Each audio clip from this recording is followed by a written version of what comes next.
o'clock, it's time for a test drive. Visit sportdurst.com.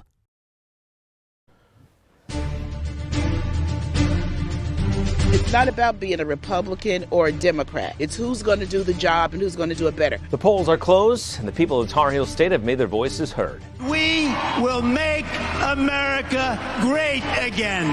Thank you very much. Thank you, North Carolina. We've got you covered on the ballots cast in all the major races that impact us all. We defeated a dozen of the fellas. I just have one more I've got to catch up to.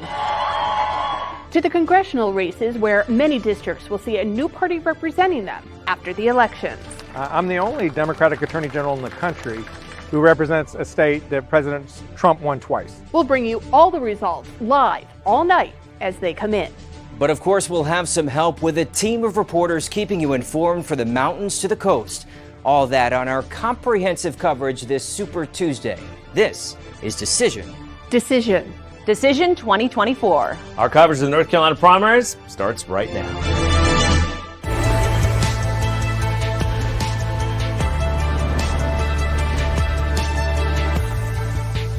Good evening, and thanks for joining us tonight for Decision 2024.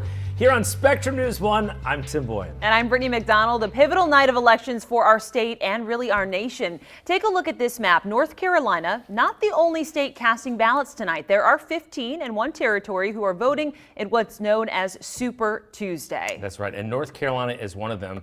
It is the presidential primary election day when the greatest number of U.S. states hold primary elections and caucuses. This year, more than a third of all delegates to the presidential nominations will be awarded tonight. Senior political reporter Loretta Beniti is with us live in studio with the latest on the major races in our state as they develop tonight. And our Washington correspondent Ruben Jones is in our other studio in Charlotte monitoring key races around the nation. Loretta, we want to start with you, though. You are covering the presidential race and the Council of State races for us tonight. Yeah, no surprise. We have a called race already. This was not what you call a nail biter for this one. Over on the Democratic side, any of the folks who went out to the polls today, they know on the Democratic side, President Joe Biden was the only Democrat that they had the choice of voting for or no preference. This has already been called by the Associated Press that President Biden is the projected winner here in North Carolina for this primary race. Over on the Republican side, we are seeing some results coming in already on this one. We do anticipate that this race will be called fairly quickly as well. Any Republican voters know that there were multiple Republicans that were on the ballot already, and so you had a lot of choices for this. We are hearing that the Associated Press has called this for Donald Trump, has not come through yet to our touchscreen yet, but we're expecting that probably will be within a matter of minutes. We're also watching a couple of other races, the Democratic gubernatorial race, our attorney.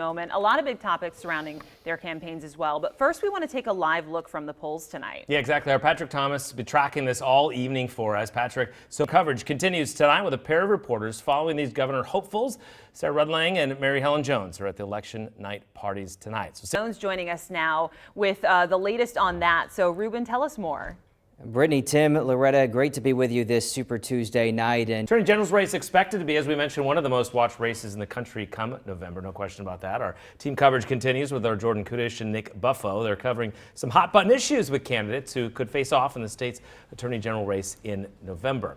Our anchor Siobhan Riley is in Bermuda Run in Davie County, just southwest of Winston-Salem. She's covering District 6 for us.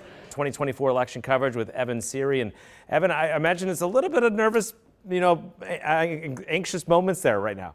Spectrum News 1 reporter Courtney Davis following this district race for us, and we know that he's a projected winner in this race, Courtney. So things kind of wrapped up already, but not a surprise either.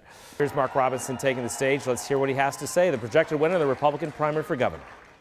Mark Robinson speaking. Let's go to Raleigh now, where the Democratic presumed nominee for governor, Josh Stein, and his speech is underway. I am a husband, a father. Back to Decision 2024 coverage here on Spectrum News 1. I am Tim Boehm. Boy, we've got some wild races shaping up, folks. If you've been watching, waiting for some of those early results, there's going to be a a little weight for some of these. Yeah, that's right. Cheers erupted here once Mark crossed over that 30% threshold, but we know all the votes are not in. Baucom. My colleague and Spectrum News Washington correspondent Evan Kozloff is in our Washington, D.C. studio. Evan, good to see you.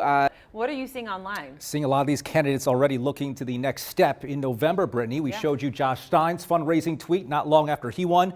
What time is it, Tim? About 10:55. So this one's going late. And right now, no candidate has 30% plus one vote to avoid a runoff. So it's Kelly Daughtry has, though, consistently been leading in this race. Brad Knott and the two others here as well, Fred Van Cannon, have been kind of battling out for this second place position. So let's take a look at some of the county numbers, because why are we not getting some of the numbers? And that goes to Wake County. We're not getting as many numbers from there.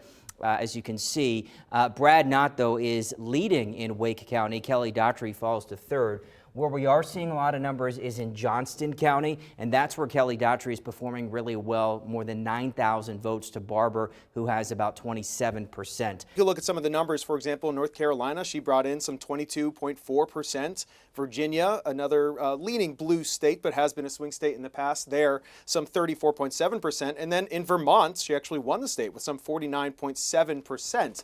So that's problem number one for former President Donald Trump. But interestingly, if you look into the numbers a little bit as well for the current president, Joe Biden, he too is grappling with some weaknesses. I mean, if you look at some of these swing states, for example, he's not running against any large established candidate, but some 11.5% in Virginia, for example, went for Marianne Williamson. In North Carolina, as you've been talking about, over 12% for no preference. Colorado, 7.2% for non-committal delegate. And in Oklahoma, 18% for Marianne Williamson or for Dean Phillips. So I think that both of these candidates have a lot to celebrate. Of course, they're going to win the nomination, but on top of that, they also need to deal with some of these vulnerabilities. The question is, are these just protest votes? You know, none of this matters as far as who's going to be elected. When it comes down to the general election, will these voters actually show up? That's going to be the big question, Ruben. Yeah, I mean, when you look at Nikki Haley, yes, she did pick up a win in Vermont. That's her second primary win of this primary season. She picked up the District of Columbia a couple days ago. But Evan, these are small states. I mean, you're not getting many delegates. What's the path forward for her? Is there one? Right. She's been saying along the way that she wants this to be an election, not a coronation, and she wanted the people to speak. But now we've actually had millions of people speak, and so far she's not gotten a lot of the delegates. It's possible she's positioning herself as sort of a backup plan in case some of these legal problems substantiate for Donald Trump. That's one approach. Also, it just comes down to the money in a lot of ways. As long as the money pours in, she could stay in the race. She brought in $28 million in January and February.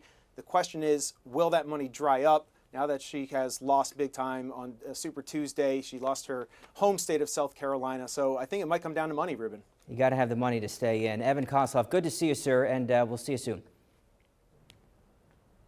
Thanks, Ruben. Brittany?